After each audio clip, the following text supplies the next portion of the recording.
Welcome to my messy life. Take my hand and dive right on in with me. It's gonna be alright. Messy imperfect life with Leigh. Todd Peirce, I'm so happy you're here. I'm happy to be here. LA, Woo, your woo. old stomping ground. It is. Why did you leave this beautiful terrain? I kind of think that every time I come back, but then, you look at the traffic and everything else. I love it here. Don't get me wrong. I love it. I love LA. I fly into LA and it still feels like I'm flying home. So that must say something. Where were you raised? I was raised in a mountain town of Colorado called Evergreen. Oh, so Colorado is your home. Yeah. And then you came here. Yeah. And then you went back. Yeah. But now you're in Denver, right? I mean, I'm in a suburb of Denver. I'm like 20 minutes outside. Littleton? Yeah. Yeah. So Todd, I'm so tickled a bunch of reasons of you being here, but one is that I have a mastermind group and Todd is in that mastermind group and it's my first time doing it. And my first time doing it. Right. It's our first time doing it together. And I'm representing. You got to represent the men out there. You're representing the men. Yeah. And so much about you that I love. And it's a small group of us and it's women and Todd. And not a bad gig for a guy. No, it is not. It's almost your little harem. But we miss you if you're not there. There's some element about you and about how you show up with your big smile and your big heart. And you're such a beautiful compliment. Oh, I don't know, sweet. but we miss you when you're not on. Oh, that's sweet. And you're doing your construction stuff.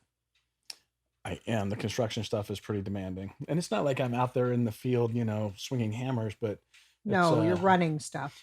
Yeah, and it's construction's chaotic. As much as try to get organized, there's always no day goes as you planned. Wow, so you have to get into what, surrender or just being at peace with what is, or you just get pissed off all the time? No, you're a problem solver. You just kind of you figure out what the next task is, and you figure out a resolution around it. You're just constantly problem solving and babysitting. Can you take that problem solving from your work? Can you do that in regular life stuff? I think so. I mean, I think that I've always been a problem solver, tried to figure things out. Yeah.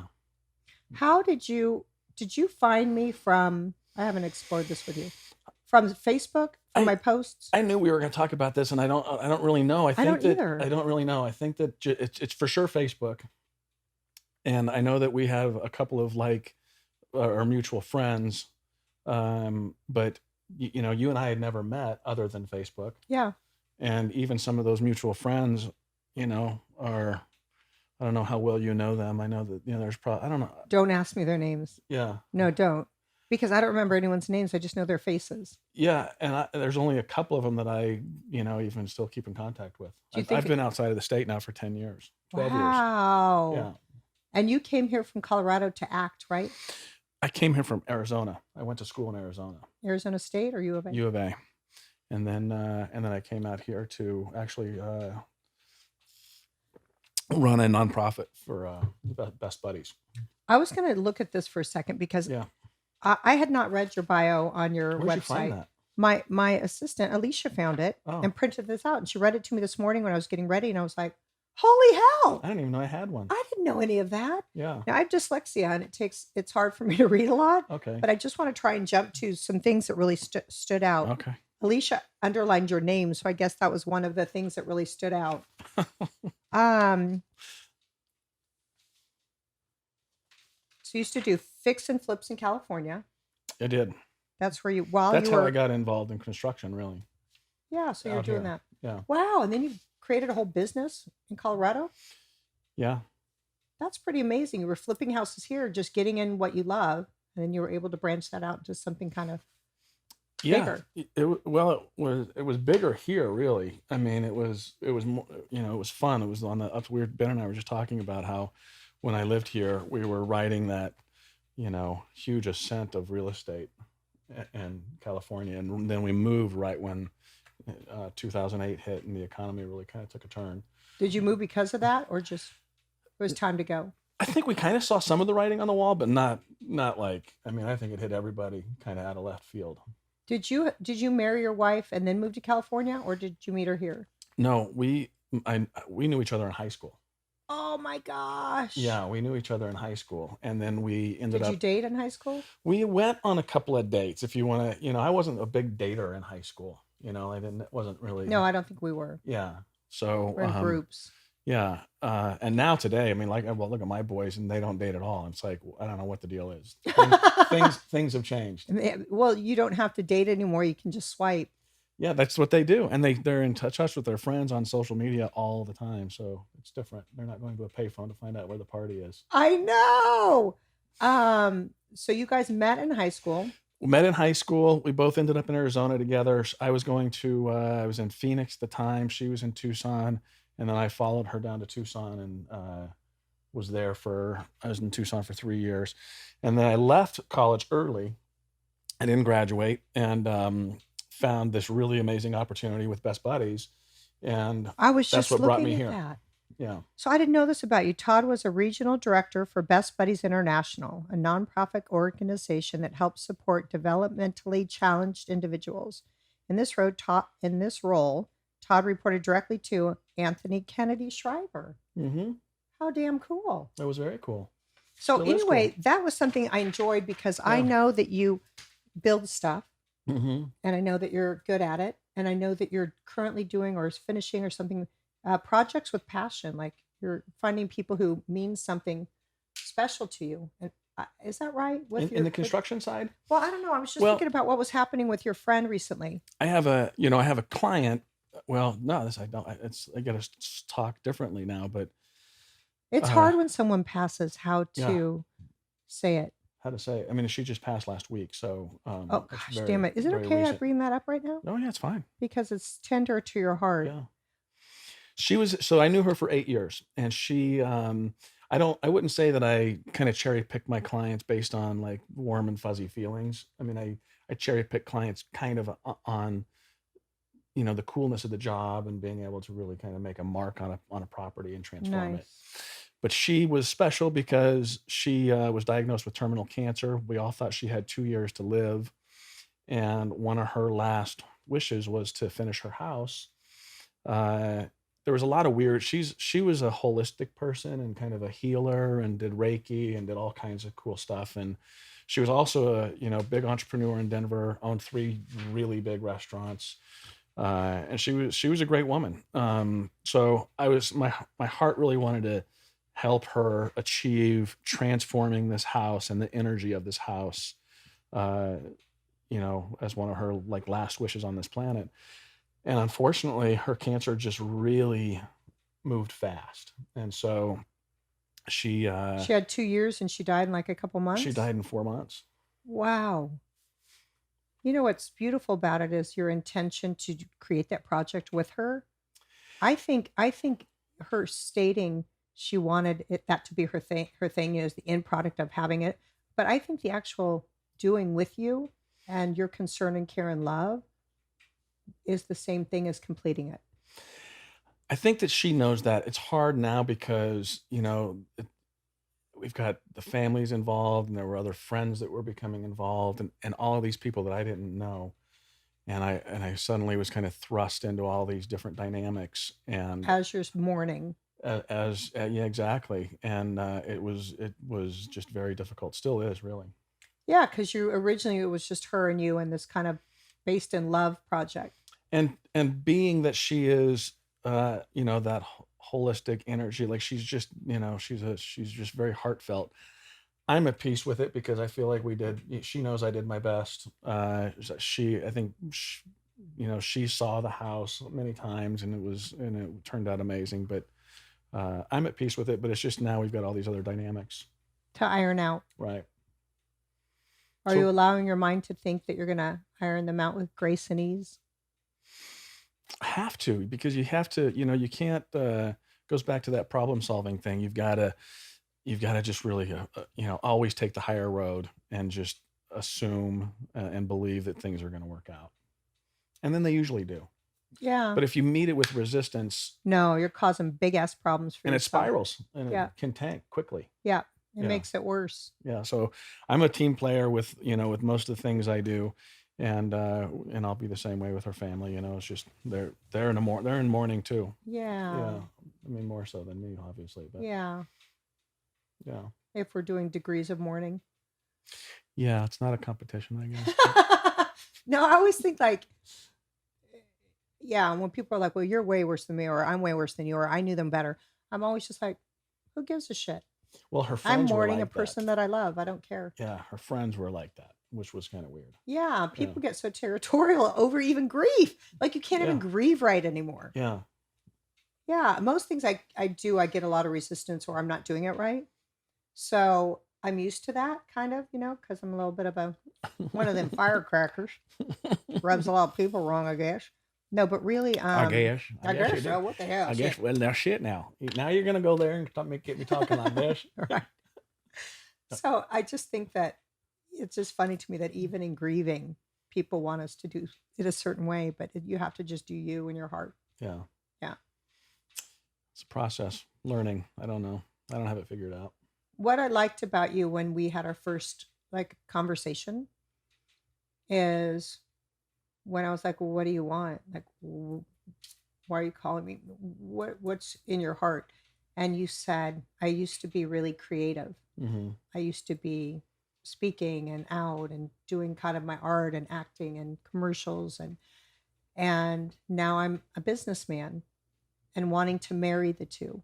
Mm-hmm.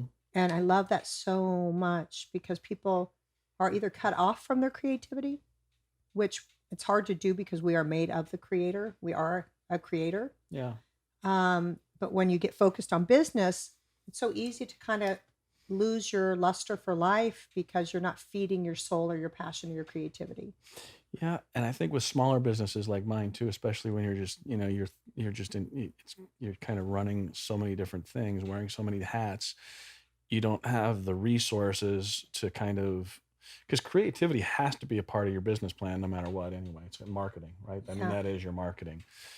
And so you should have that going at all times. But, when you're kind of a small operation like I am, then, you definitely put that to the side. Yeah. And also marketing is one thing, but creativity is maybe writing, maybe painting, maybe gardening, maybe however you express yourself through feel and touch and emotion, There's not a lot of that in entrepreneur. Why is that hard for me to say? Entrepreneurial. Entrepreneurial. There's too many E's and N's and U's in that word. Damn it.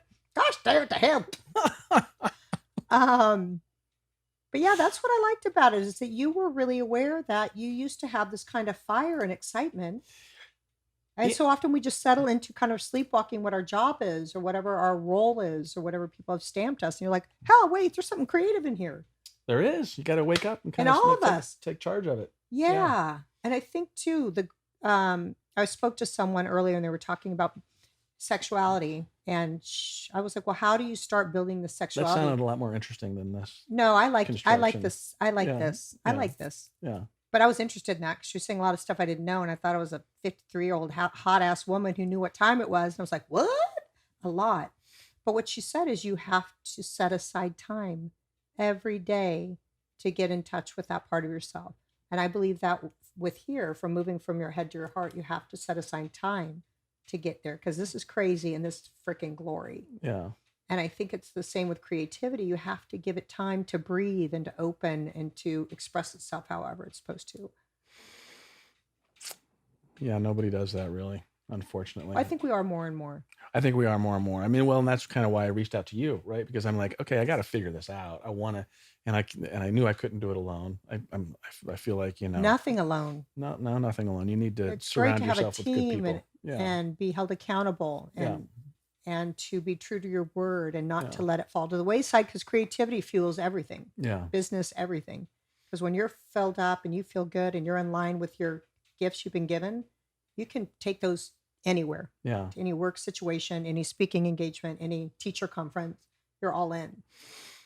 When you develop you get stuck in your routines too. It's a little scary kind of going out and trying new stuff too. Getting back to that. That's the best. Yeah. That's where I think life happens. Yeah. Magic happens. Is when we get outside of our comfort zone. Yeah. And my daughter said to me, we were shopping at Target yesterday. and something scared her, and I just kept walking. She was like, At "You weren't Target? scared by that?" At Target. At Target, What was scary? like a loud boom. Oh, I see. And she said, "Oh my God, that's my worst fear." I said, "What?" And she goes, "A mass shooting." Oh, I said, "Honey, they don't happen that often." She goes, "They happen all the time. They're happening." And I said, unfortunately, they do. everything Yeah. happens all the time. Yeah. We're just feeding a lot of attention on that right now. Yeah. And I know that they're real, but I said, to let yourself be paralyzed or living in fear because that's happened. No, hell no. I said, "Baby, when it's your time to go, you're going. Yeah. When it's your time to go, you're going." It's really sad that kids have to have that as a fear, though. I think everyone does. Everyone does, but I think that, with all the school shootings, that it's And you know what sad. else is when we were younger, we're the same age, aren't we? Are you 53? I'm 51. Oh, you're a baby. I'm such a baby. Oh my gosh, you're a child. Do you have any candy? I have a breath mint and some cashews. I want a lollipop. So sick. What were we saying? School shootings. Oh, but back in the day, Yeah. when we didn't have the internet, when we didn't have cell phones, when everything wasn't constantly in front of us, we would hear something on the news, maybe, the national news about something once, but it wasn't constant 24 hours a day. The stations that run it 24 hours a day, and even the news who covers it then runs it all day, getting ready for the next horrible thing. My kids had a shooting at their school. Oh shit. And then this was, when they were first entering their high school. And then sadly, the following year, they had a couple of suicides. And so, there was a lot of weird negative stuff going on in the news. And then you've got all the political stuff out there anyway. I honestly made a conscious commitment to kind of go on boycott of the news. I don't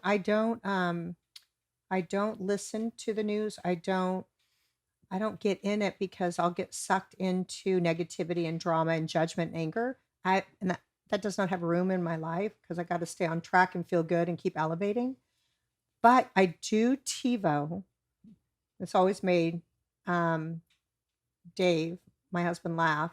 I would just TiVo David Muir, used to be Diane Sawyer, Peter Jennings, but I would TiVo those, speed through the commercials. I just wanted to know what was happening in the world. Yeah. But I didn't want to hear gross details or be sucked in, but I wanted to know who to pray for, what I could do to make a difference, and to have awareness of what was happening. So if I'm in conversation, there's a mass shooting, I'm like, what? Yeah. I wanted to still know. Yeah. I've done 3 like hillbilly noises so far. What's happening with us? I guess, is it because I'm from Colorado now? No, There's I'm not from a lot of- Kansas. There's not a lot of hillbillies in Colorado. No, there's not. I don't know why this voice is coming out. Maybe Yeah. it's because you have a new kind of shaved side head and your Oh. hair looks Are you different. saying I'm a little hillbilly? No. Huh? You're not hillbilly at all. You have those tattoos. Do you have tattoos on your torso? No. Just your arm? Yeah. Just from there to there? Yeah, just from here to here. And what is that about? I don't know. I turned 50 and I was like, I'm going to start getting tattoos. And I never looked back. I got my first one at 40. Yeah.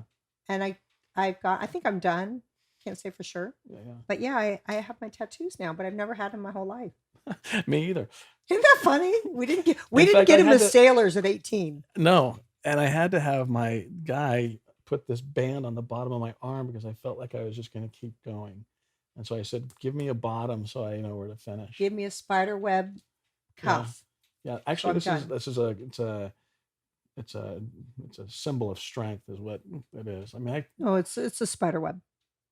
for you it is. For you it is. I'm kidding. For you it is. I'm kidding. Show me Yeah. your whole gun if you wouldn't mind. My whole gun. Isn't this the gun? All this. Oh, you So, have an yeah. Indian. Well, that's my owl. That's my totem animal. Oh. Yeah, so an owl, and then I've got 3 feathers for my family. Got my Colorado window. That's Got beautiful. hearts coming out. I It got all represents you. 2 purple hearts for my grandpa. Yeah, everything's got. That's what tattoos are, right? Everything's kind of Yeah. meeting. Yeah.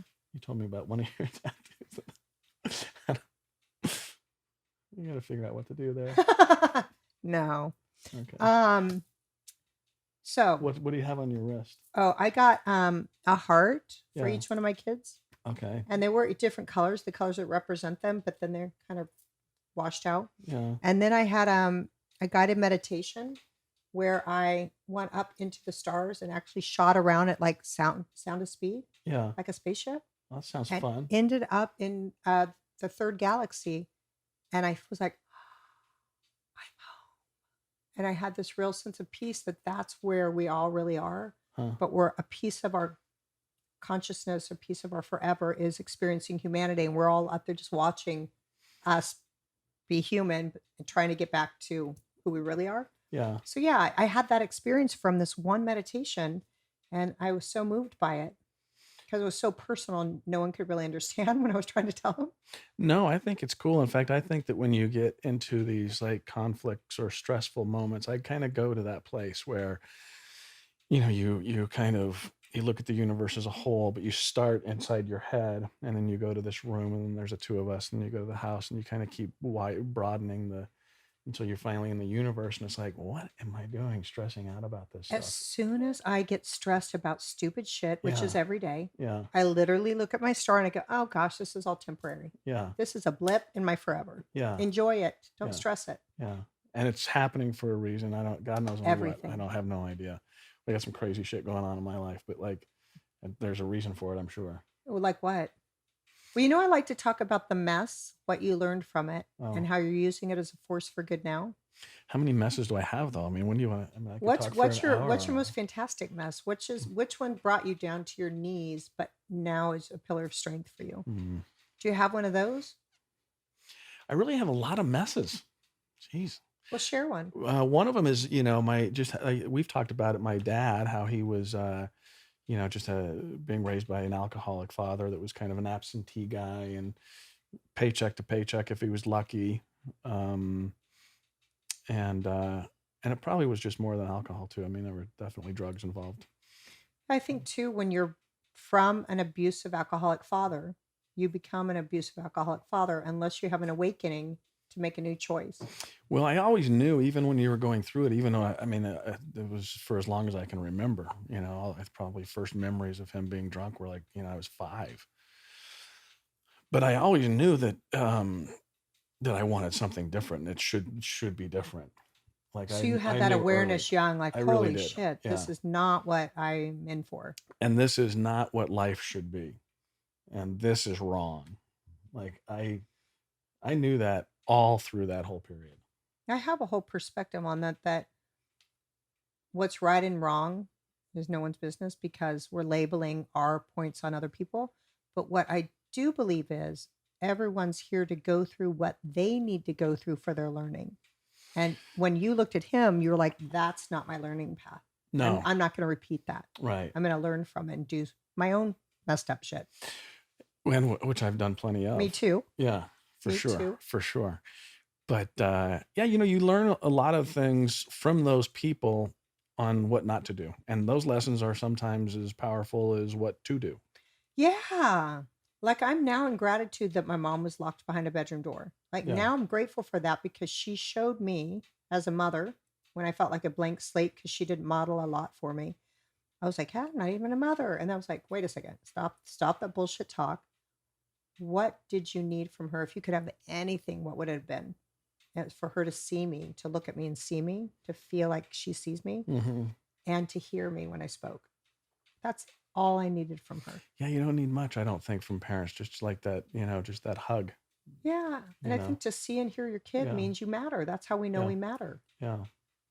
And so I didn't have that. So the simplicity of trying to, do I have to learn to cook? Do I have to learn to sew? Do I have to learn to do? What's a mother? What does it mean? No, shit. I have to learn to see my kids and hear them.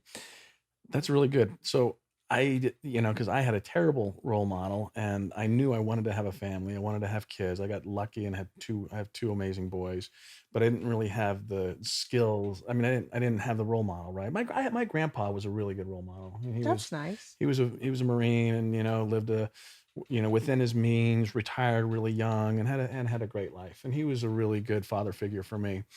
But when I had my kids, I knew the most important, everything else would work itself out as long as I just loved them as best I could.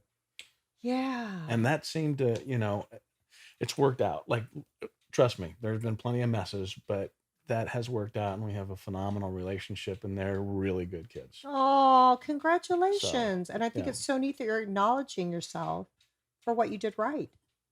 Because we always look for our bad shit and we cover it up and we roll our eyes. Or people say, Leigh, you're a really good mother. And I'm like, seriously? But you love your kids. I do love them. And then, so you can't really mess up. but what I want to say is, even people saying you did really well, and I don't listen and accept it, which would be a beautiful gift to myself and to the person complimenting me. Yeah. But instead, I go right to, with all my spiritual training, my knowledge, I don't always, I can't always grasp it for myself. Or receive it, right? Yeah. Yeah. I have to remember, oh no, remember when someone compliments you, you teach, you take a breath, you say thank you, and you accept it, and how good it feels for both of you. The second you go, oh no, they're like, I just gave you a fucking nice gift and you just can throw it back at me. Yeah. You know what I mean? Like being in acceptance. That's human nature. Yeah. Is as important as giving. Yeah. You have to have that equal. It's reciprocal. Yeah. If you're always giving, you're going to be exhausted. Mm-hmm. You allow yourself to receive, you're filled back up. Yeah. So anyway, I was thinking when the person told me that, if you ask my kids, they might not say so, Oh, I bet they would. I see you guys having a lot of fun. Yeah, we like each other. Mm-hmm. Yeah. And I told them too, you're raised by human. Yeah. I was raised by human. You need to decipher what fills you, what you want to repeat, and what you want to tweak. And that's how we evolve. With the kids, it sounds like you've got a, somewhat similar anyway that with your mom, but the kids need to, I think, value that also. Like my kids need to, and I think they do, but they need to value the relationships that we were kind of raised by. Yeah. Because that's a big deal. You know what's so funny that you say that, Todd, because Todd and I are working together. Can I say it? Or does it feel too vulnerable that we're putting together? No. You are a one-man show. Yeah, I'm vulnerable. Yeah. It's okay. I freaking love it so much. But some people are like, don't tell yet, I'm not ready. But he is working on a one-man show and I'm assisting him. And it's going to be really beautiful and cathartic for you. And you're going to be in your full creativity. So I'm so excited about it.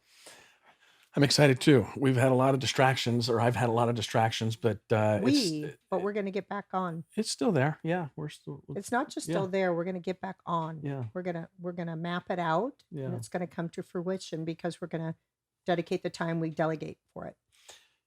We are, and you're awesome at that. But you go through these moments, right? Like for me, I'm just in this funk, and you know that I've talked to you a little bit about it, and.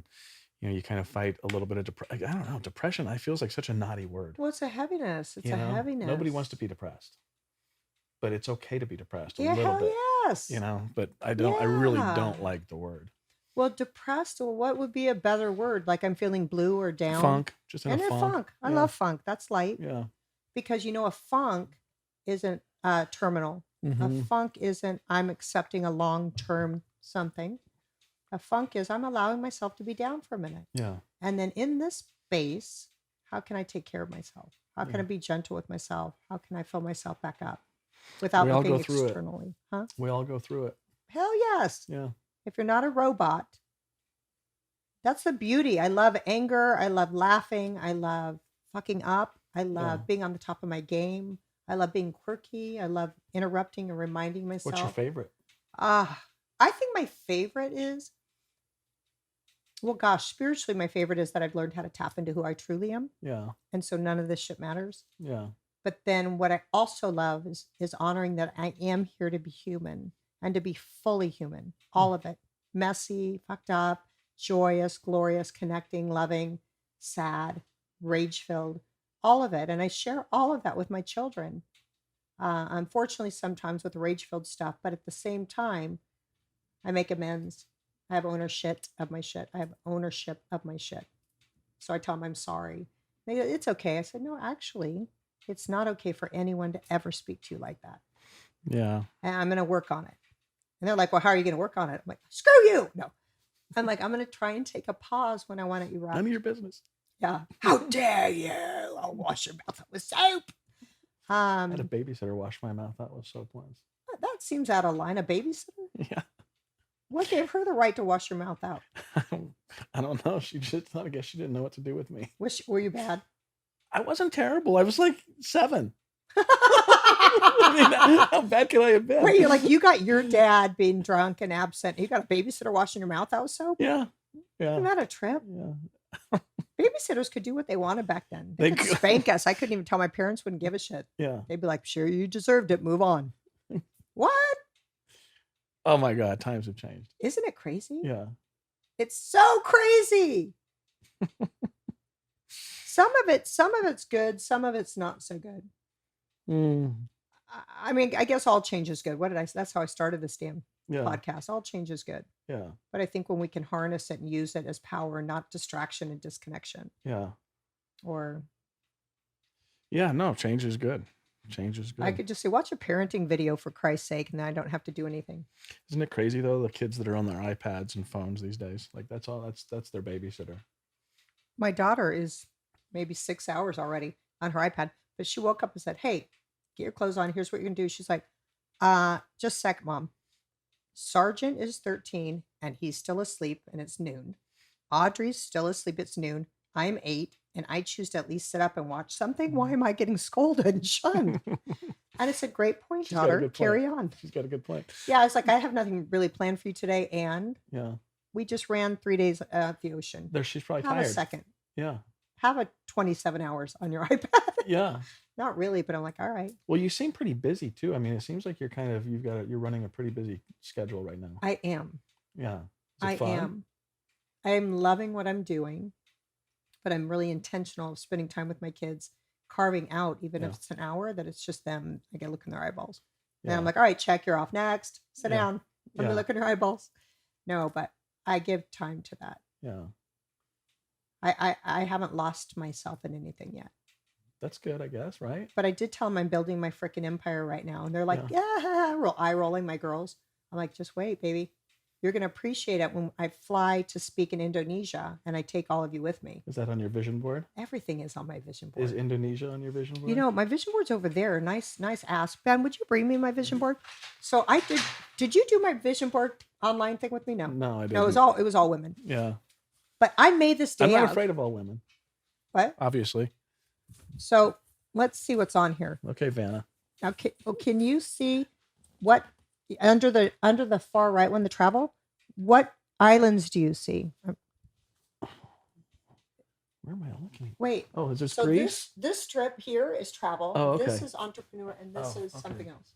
I don't know if I can tell the islands. It looks like My brow's doing it. Doesn't it say anything like?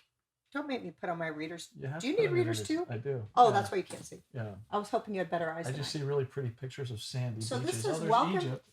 Oh, there's Egypt, Yeah. and then there's like a little Ibiza. Yeah. I didn't even know I put that, but I liked how that looked. That's in Greece. This looks like Bermuda or something. Well, what's Windsor? Oh. Is that England? But they don't have a beach like that. No. I'm a little special. Close to nature. And that looks like something. Is that? I have a great beach for you to go to. A friend of mine, or an old director buddy that's left LA and left the business, is just built an amazing bed and breakfast in Exuma, and it's insane. Where is Exuma? It's in the Bahamas. Oh, really? This property is insane. Maybe I'll do a retreat there. Yeah, you could. It's really pretty. Is it beautiful? He's got it set up so nice. Yeah. So what I'm seeing here is this looks like kind of like Bali. Yeah. Okay. And then this one, there's something, this kind of reminds me of Bali as well. And this looks like Greece. This is Greece. And this is family fun. I don't know what's happening there. But anyway, I just went to this thing. I don't know. Can I give that back to you, Ben? Mm-hmm.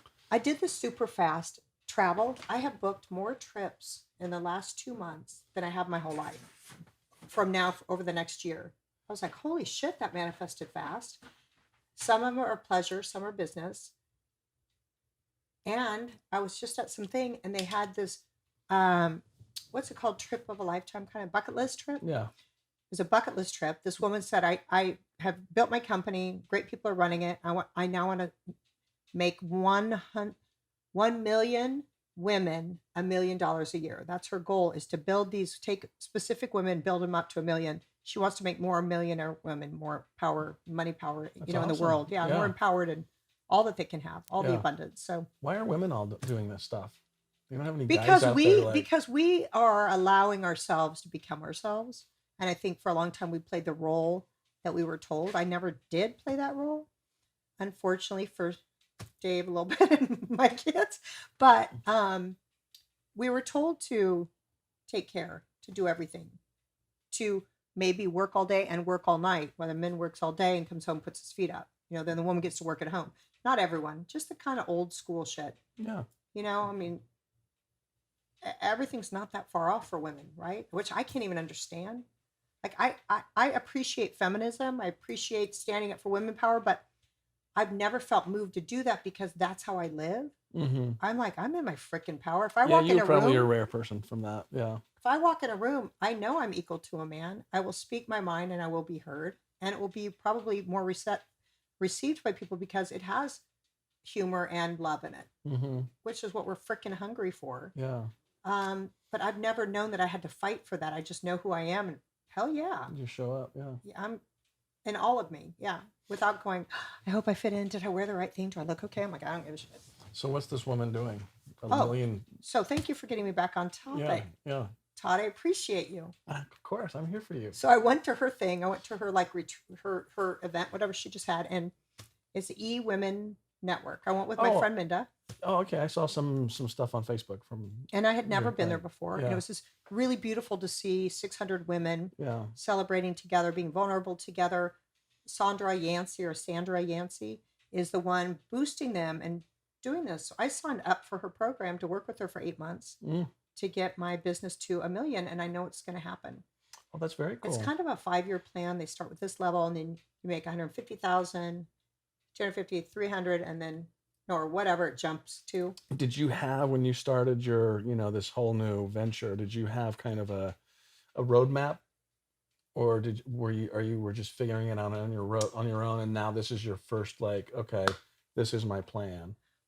What I've done is over the last 10 years, built my tools, sharpened them, had deep knowing and connection on how to use them, and gotten connected to my spiritual self, to my real power.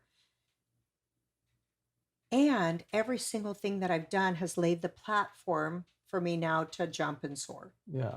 Or to flap my beautiful butterfly wings and soar. You should get a butterfly tattoo. No, I'm done with the tattoos. I'm just going to be the soaring butterfly. Oh. I don't need to wear it. Oh, okay. But I will if you want me to. Just tell me where to put it. I'll tell you. Yeah, you got room. Maybe in the back I shoulder got a lot of room. Yeah. Mine are small. Yeah. I like your dress. Thank you. Yeah. I like this too. You got the rock star. Yeah, so I made a rock star necklace. Yeah. Really for people to remember that they're a rock star, that they have something so unique inside of them that needs to be expressed and heard. See, that's a woman thing though. Ben and I can't wear that. No. I'll make you one you can wear, young man. And then my friend Minda Burr, who's in the mastermind with us. Yeah. Why did that get a belly laugh, Ben? It's just funny. You're just funny. Thank you, Ben. Yeah, Because very I thought funny. you were going, hell no, I'm not wearing anything you create that says rock I'm star. imagining myself wearing a big gold chain. That'd be so right with your kind of like full hair and your Yeah. beard. I'll grow my hair out and get a big chain. Mustaches are coming back. I know he looks like 70s, doesn't he? They're coming back. I'm He telling looks you. so It's 70s crazy. right now, Ben. Yeah. Thank you. Yeah. Okay, so anyway, Minda Burr made this Yeah.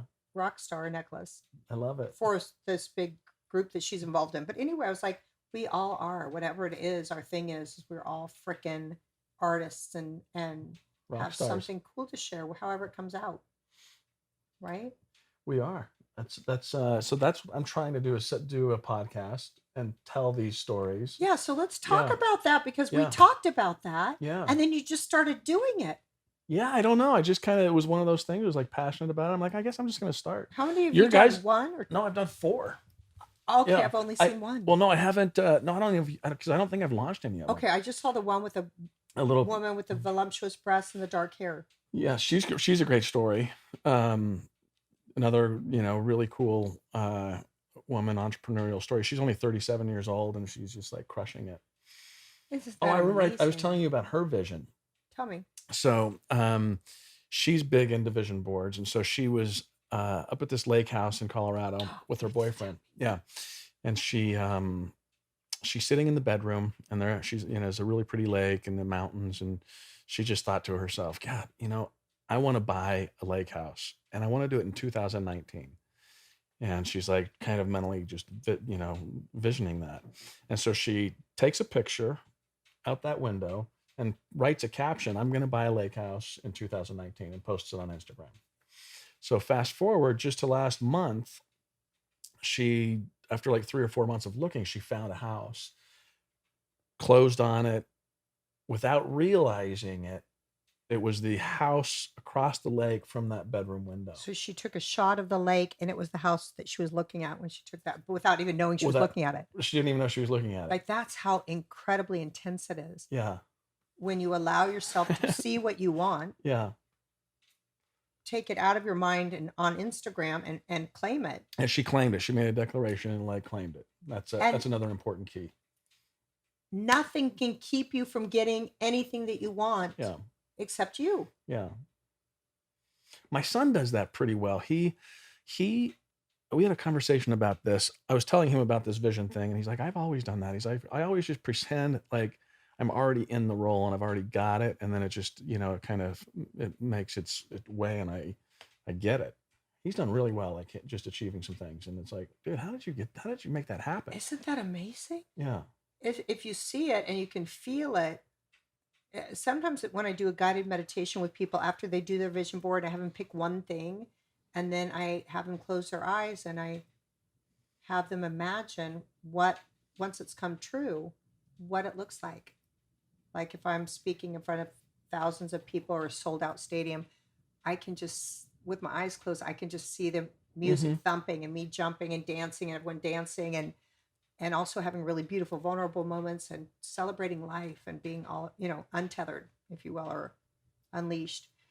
I can feel it, and I see what I'm wearing, and I see the people I'm looking at the sides, my people that I love who are near me, that I'm working with, or my family. I can feel it. The cool thing about the brain is it doesn't know between real and make-believe. In my brain, that's happened. So it's already in my realm of possibility. I'm already in that space. You're already doing it. Yeah. Yeah. Yeah. And I think you just keep doing what you're doing. I had this one thing. Did I tell you about when I put money in the bank machine? I was probably 23. And I was living here, and I was snorting cocaine and getting drunk. And usually you're taking money out of the bank machine. I was getting my money out. Yeah. So I went up to the bank machine to get money out to buy cocaine, and then meet my friend Stuart at El Coyote in Hollywood.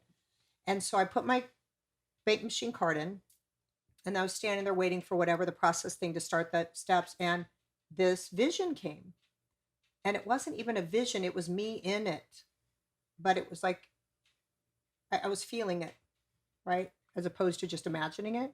I was in it, and I was standing in front of, this was when I was 23, snorting cocaine and waitressing, I think. And it has not on a spiritual path at all. Right. I mean, I've always been a seeker and trying to curiosity about life, but I was not locked in. No.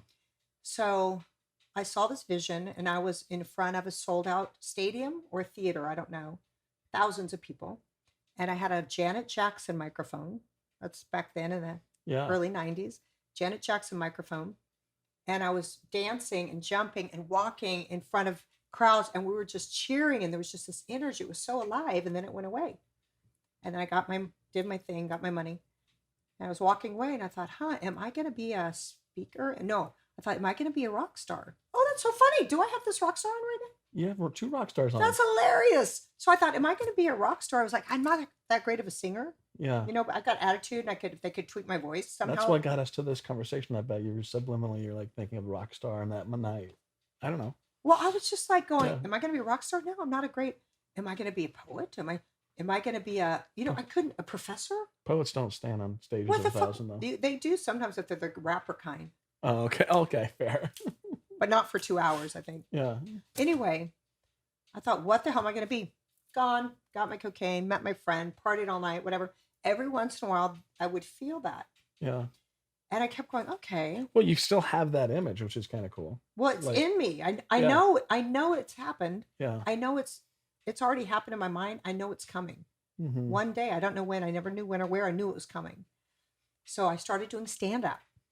And I did stand up for like a year and a half. And I had fun, but it didn't light me up. I didn't like tweaking my stories to make people laugh. I just wanted to share my stories. My old agent is now doing stand-up. I just found that. Are you going to come? Is he here? Yeah, he's in LA. Are you going to see him? No, there's not enough time. I'll see him sometime. No, I Yeah. have you scheduled pretty tight when Yeah. you're here. Yeah. Anyway, I did stand up for a while. It didn't light me up. And then I did improv. Yeah. I got on an improv team. I went through all Improv's tough. I did a little bit of the groundlings. It's not easy. Yeah, I did 3 levels of the groundlings. You did. I did too. And then I went to the Improv Olympic and did all of them and got Yeah. on a team. Yeah. And now it didn't light me up, but I love being on stage. Yeah. And I love being in that excitement of it. Yeah. That I was like, that's not my thing. I did a 1-woman show. Yeah. Which we're gonna watch. We're going to watch Friday night. Entirety. Yeah. Yeah. That comes back to something I want to tell you earlier. But anyway, I did 1-woman show. All of these things led up to me then connecting with my spirituality. And really, all of those were things that I can use in the way I present my perspective and spirituality, Yeah. as opposed to just getting to Eckhart Tolle or Marianne Williamson or whatever. No, I want to use that grit, the mess of life, and the Yeah. excitement of it all, Yeah. and how it always pans out okay or better, no matter what. Not always. Yeah, it does. It does. Yeah. Yeah. So there's still hope for those people that I know that are still just like in the mess. Well, if they're in the mess, there's hope for them only if they have a realization of something great is coming. They let themselves move through it. I think you sit in the mess, you hurt, you feel the pain, you start standing up, and then you start moving. It's hard As to help opposed those to- people.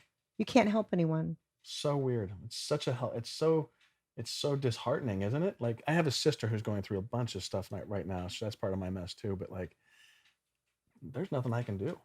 Well, I think the most beautiful thing you can do is do nothing and love her. Because she's got to navigate that shit and get the message it came for so she can let it go. But the longer she swims in the pool or you feed, woe is you, I'm sorry, or all that kind of stuff, she's going to keep swimming. She's been barely swimming for like a decade. It's like it's time for her to get, In your perception, it's Yeah. time for her to do something different. But Yeah. I don't have any judgment on anybody's walk because I know it's between them and God Yeah. Well, that's what for their learning. that's what she says. I know. But she also has a son, so you got to kind of step up. Well, you can step up to be there for the son, but I don't think you can help her unless she wants help. No, that's a different conversation, I guess. It is. Yeah. I kind of Yeah. just do me Yeah. and love the people and allow them to be where they are. Yeah. Because wanting something different or thinking it should be different is causing you suffering. Yeah. No, I'm trying to let go of all that. Yeah. Trying to let go of all that. I learned really recently about detaching with love, Yeah. letting a person do what they need, not making it bad or wrong. Yeah. Let them have their walk. And then you really need to just let go. Like, phew, it's, Yeah. You're really disengaged. Until you can be engaged in love and not wanting it to be different. Until they're ready. When No, they're it has ready, nothing to do with the other person. Well, for me, it does. I mean, like, I don't want to, like, there's nothing I can do, so I'm just not going to. Yeah, don't do anything. But if she wants to have a relationship or You're available. I'm available. Yeah. Yeah. Yeah. That's kind of what I'm saying. Yeah. And my detached with love is I pray for the person Yeah. every day. I send them love. I do a little meditation. I imagine me just pushing it and that person receiving it. Yeah. And I expect nothing, because if you expect anything or you need them to be something different, you're going to suffer. You got to let people be people, however they There's a do lot it. of damn people on this planet. I know. Everyone do yourselves. All 7 billion of you. Do your life your way. It's crazy, honestly. Like I every time I come into LA, I'm just like, holy shit, there's a lot of people here. There's a lot of people here. A lot of Yet it people. feels warm and cozy. It I love does. it a lot. I think I saw William. No, who did I see? Oh, I always see something funny. And there was a guy as I was driving over here. He was in a wheelchair, and I don't think he was like Needing it. needing it. He was just, and he looked exactly like Ozzy Osbourne. But like, it might have well have it been might him. have been. It He might was have in a been him. black leather coat, and he had Ozzy's face and the glasses, and I'm like, that's Ozzy Osbourne. He's just having a rest I'm like, in an what? abandoned wheelchair. And I'm like, it's perfect because he's just like rolling down the road. It could have been him. Real seriously. Seriously. I love that. Yeah. I love that, the possibility here. I love LA for that reason. I did see Shrek walking across like Hollywood Boulevard one time. I mean, you've seen some crazy stuff here. Yeah. Just Hollywood on the Boulevard street. is a freak show. Just on the street. Yeah. I'm like, kids, don't touch anything. Don't touch their costumes. They haven't been washed in 6 months. They're too small. That guy's ball sack is hanging out. No, but really, they're just so dirty. They're just trying to take pictures with you and they stink and then they want money. And I'm just I've got a funny ball sack story. I love ball sacks. Tell the story. It was for the Denver Broncos and they won a game and they shot a picture of this guy on his front porch, like in his Bronco gear, and he was reading the Denver Post. But nobody caught the fact that he was wearing some short shorts and it was fully exposed. And it was on the front page of the paper. So do you think they noticed that? No, they wouldn't have printed that. They printed it. I know. So they didn't They didn't notice it. No. I bet somebody did along the printing press and just didn't say anything because it was too good. That's a mess up. I love stuff like that. Yeah. That's messy. Yeah, that's messy. That's kind of fun messy. Yeah. Let's talk about fun messy. Well, wait. Oh.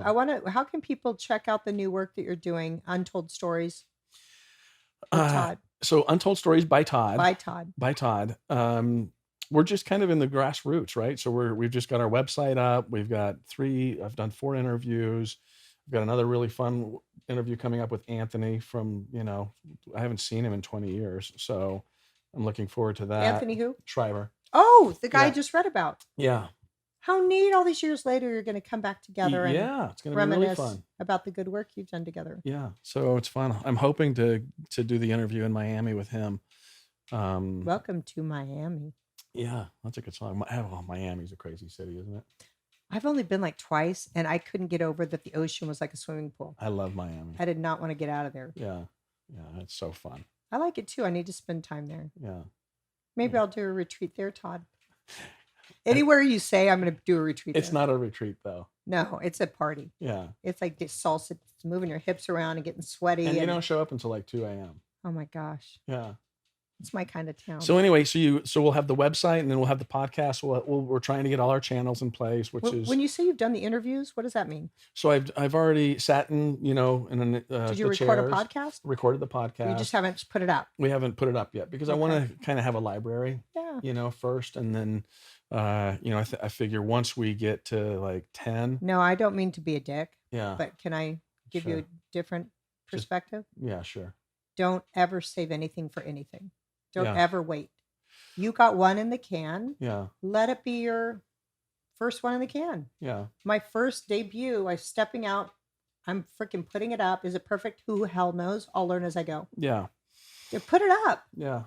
I might as well because it's interesting because they're really fun to get and there's a lot of people to talk to and there's a lot of people that are receptive. It's insane. Once I started this and started talking about it, people are like, "Oh my God, I know a person, or you should talk to them." And that's aside from all the people that I already want to interview.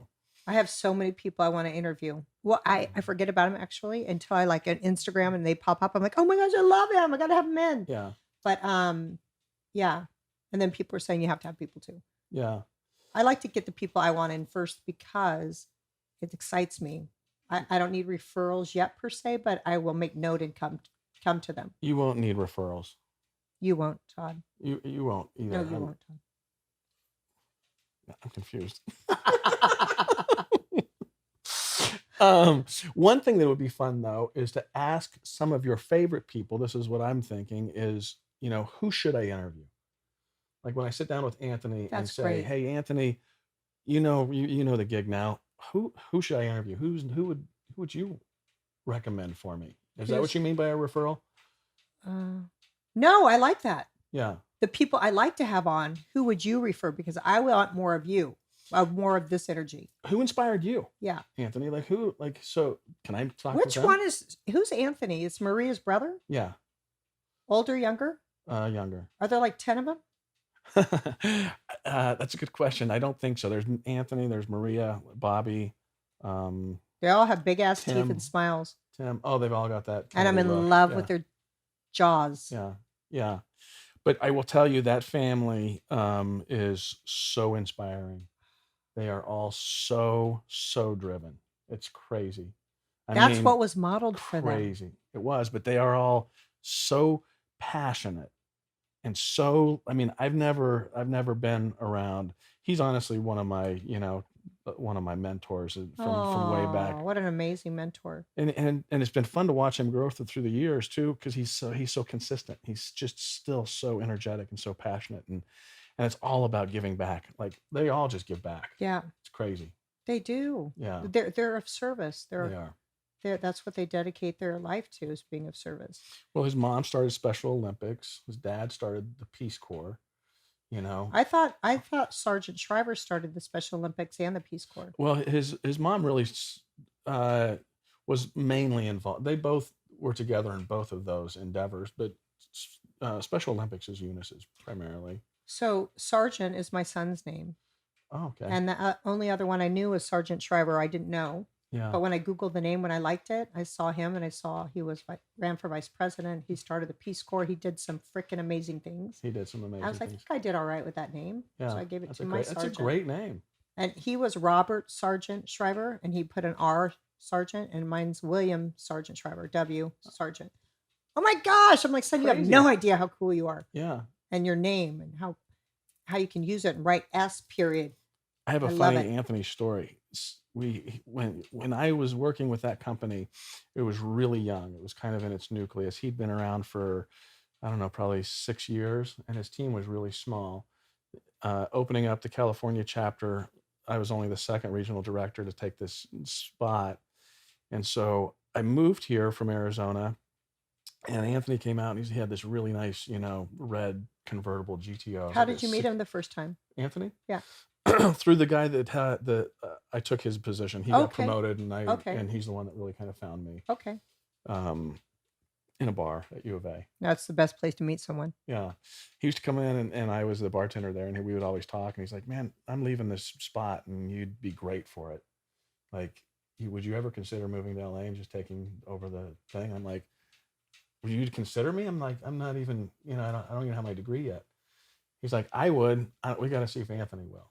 And so I flew to LA twice, and they're like, let's go. You don't need a degree to do anything. Well, it was great because all my friends were graduating, and they were, earning the same income that I was earning, which was nothing, especially in the nonprofit world. But they were, That's awesome. And it was just a great launch for me. But anyway. We are almost out of time. Okay. So I'm going to finish this story. Okay, go. So I'm driving his red convertible GTO, and I get pulled over. And I go to, because I'm watching it for him, and I go to get the registration out of the car, and the car was actually registered to Eunice. Oh, that's so crazy. You're speeding. The last thing I wanted to say real quick that I remembered from the one-person show business, and then earlier you said our kids should really know our story. Yeah. I have not spent a lot of time telling them a lot about where I came from. And I was visiting in Oregon with my daughter, Margot, and she goes, oh my gosh, look what I have. And she pulled out my one-person show. I had lost it a long time ago. It was the first thing I've ever done here 20 years ago. And she popped it in, and we watched it, her daughter, me, Kathy, and my daughter, Margot. And Margot was like, I know. And she kept looking at me and going back to the screen and looking at me. She was like, I had no idea. It's kind of that's very cool. But I was so happy that when you said that they should have a knowing, at least, not even appreciation, but a knowing of where we came from. Yeah. Because Margot said she saw me in a whole new light. Absolutely. That she didn't know I brought so much in, that I've done so much different. That's what I'm hoping to do, kind of with the one-man show, right? Is like, bring some of that to light. Yeah. And it's kind of like, it's almost like a confession in a weird way. Like, they get to learn about me. You get to learn about you. Yeah. It's so wonderful to learn about ourselves and not just be in the gray matter and that kind of stuff. Okay. We have to wrap it up. Okay. If you want to check out Todd's new, you go to what? Untold Stories by Todd. UntoldStoriesByTodd.com. That's the website. Okay. Otherwise it's, it'll be on Instagram, and then podcast. It'll be on it'll be on iTunes. Ben probably knows more than me, but Apple Podcast. Okay. So Apple Podcast, It's whatever the channels are. Yeah. Play. Google So, Play, YouTube, Go find Spotify. Untold Stories by Yeah. Todd. Yeah. Like his Instagram. Check out his website. Support him you however gotta you can. follow. Everybody thinks like is like you got to like the page, but I guess you really need to follow it on Instagram, don't you? I don't know. Yeah. Yeah. Follow. Well, Yeah. I think on Instagram you can only follow, I think so. but you can like posts. You can like Yeah. without followers. And then on Yeah. Facebook, if you have a professional page, people can like it, the page. And I probably won't do a Facebook page. I'm not sure yet. But just like mine then. Yeah. Whatever. I like all your pages. You've only got like 7. I appreciate that. Yeah. I only operate out of one anymore, but I do Yeah. have a few. I'm like I've honestly tried to look for some of your stuff before, and I'm like, God dang it, Where Which the hell one? is she? Which one? And I did want to take down my old website because it has so much good video and stuff on it that I Yeah. wanted to have access to it, but I Yeah. don't want people to look at that because that's not me anymore. Yeah. So just look at leigh.la. Whoop, whoop. Honored to have you. I look Thanks forward for having me. to after this working on for 5 hours together, plotting out all your stuff, your creativity. It'll be fun. Yeah. I just noticed your crystals. How cool is Yeah. that? Yeah. I got this little magic crystals to bring good energy Yeah, as well. That's good. Yeah. Yeah. So I look forward to a fruitful weekend for us working together. It's going to be a fun weekend. And keep your eye on him. I'll tell you when the date is to fly to Colorado to see his one-man show. I'm And coming. then we'll bring it here. Hell yes! See? Yay! Whoop, whoop, whoop. Okay, can we hug it out? Let's hug it out. I love that I've been working with him for months online, but never in person. Oh, it's so good to have see you. Yeah, it's good to be here. Thanks for having me. Yeah. All right. Bye, guys. Bye. Remember, you're a rock star.